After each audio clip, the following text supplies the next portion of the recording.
మొత్తానికి నవీన్ యాదవ్కి అయితే మాత్రం టికెట్ అయితే వరించి ప్రస్తుతం కొంతవారు ఉన్నారు, మాట్లాడే ప్రయత్నం చేద్దాం. అన్న, ఎంతో పోటీ ఉంది, అతిపెద్ద కాంగ్రెస్ పార్టీలో అధిష్టానం మీ పేరును వరించింది, ఎట్లా ఫీల్ అవుతున్నారు?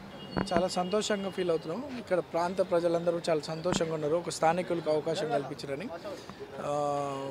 ఈ యొక్క నిర్ణయానికి మా ప్రజల తరఫున ఏఐసిసి పెద్దలైనటువంటి సోనియా గాంధీ మేడం గారికి, రాహుల్ గాంధీ గారికి, ఖార్గే గారికి, కేసీ వేణుగోపాల్ గారికి అందరు కూడా ధన్యవాదాలు తెలియజేస్తూ, మరి ఈ ప్రాంతానికి మా మీద ఎంతో నమ్మకంతో ఇక్కడ ప్రజాసేవ చేయడానికి అవకాశం కల్పిస్తున్నటువంటి మా ప్రియతమ నేత ముఖ్యమంత్రి రేవంత్ అన్నకి, మహేష్ గౌడ్ గారికి, ఇన్ఛార్జ్ మేడం మీనాక్షి గారికి, విశ్వనాథన్ గారికి అండ్ ఎంటైర్ క్యాబినెట్ అందరికి కూడా ఈ అవకాశం కల్పిస్తున్నందుకు అందరు కూడా ధన్యవాదాలు తెలియజేస్తూ, వారి నమ్మకాన్ని నిలబెట్టి వాళ్ళు ఎంత నమ్మకం పెట్టుకురో ఆ నమ్మకాన్ని నిలబెట్టడానికి నిరంతరం కష్టపడుతూ పనిచేస్తానని చెప్పి తెలియజేస్తూ, ఇక్కడ ప్రజల ఆశీస్సులతో తప్పకుండా అత్యంత మెజారిటీతో కాంగ్రెస్ పార్టీని గెలిపించుకుంటామని తెలియజేస్తారు. గతంలో మీరు ఎంఐఎం అభ్యర్థిగా పోటీ చేశారు. ఎంఐఎం అనేది ఇక్కడ కీలకంగా మారిన పరిస్థితిలో ఎంఐఎం మద్దతు మీకు ఉంటుంది అనుకుంటున్నారా? అలాంటి ఏం చెప్తారు?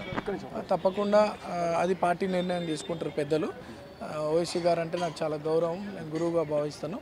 Party will take a call and definitely MIM party మద్దతు మాకు ఉంటుంది. జూబ్లీహిల్స్కు మీరు చేయాల్సిన అవసరం ఏముంది? ఎలాంటి లక్ష్యాలు మీ ముందట్టున్నాయి? ప్రజలకు మీరు ఇచ్చే హామీ కానీ ఏంటి?